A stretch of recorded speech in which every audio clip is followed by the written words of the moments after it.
I mean, golly, man, I've been through periods in my life where I thought I'm never going to write anything else. I mean, Mm. just couldn't. And crazily, because I started in '84, so this is my 36th year.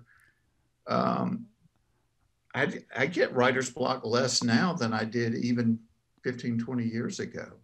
Um, but like writing these punchline cards last night, I'm sitting there with my wife and she's watching TV, but as she's gotten a little older, she puts the closed caption on so she can read. And it was a show set in Ireland, so she's watching closed caption. And literally, as I'm watching, I'm just reading the closed caption, reading words, and a word might be confused, and I'm sitting there going, "What's a joke I can do with confused?" And it's uh, so it's just like little pings to inspire me.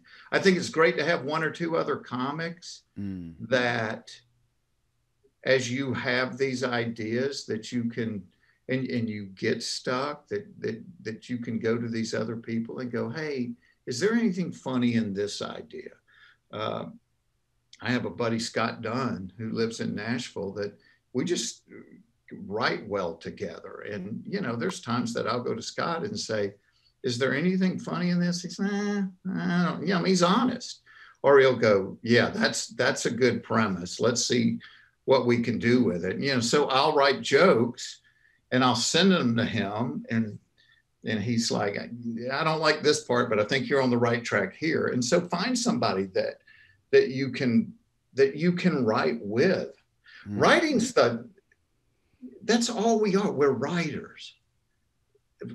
People always ask me, do you practice in front of a mirror? I said, I've never practiced performing anything. And performing is just instinctual to me. If I'm the kid in the grocery store aisle and I throw myself in the floor and spin around, that's not something I practice. It just kind of just happened. But the words leading up to that, that's the hard part. I saw 25 years ago, Steve Martin won an award for writing. And he said, out of everything that he had won, Academy Awards or Golden Globe, he said, "This is the most precious award to me because writing is hard." Wow. Right. And it is. You have to make yourself do it. Mm-hmm. And the blank page or the blank computer screen scares the crap out of all of us. And so, nobody wakes up going, "Boy, I want to write." But once you get that first sentence in, or at least I can only speak to me, once I begin, then it just kind of comes. I mean, It's one of my favorite quotes from Christopher Titus. He says, "I hate writing, but love having written." that is perfect. that Yeah. is that is right. And I will tell you, you'll never find a great comedian that's not a great writer. Mm. Mm. So you want to be a great comedian, you better work on your writing. Yeah. Yes. Hot breath.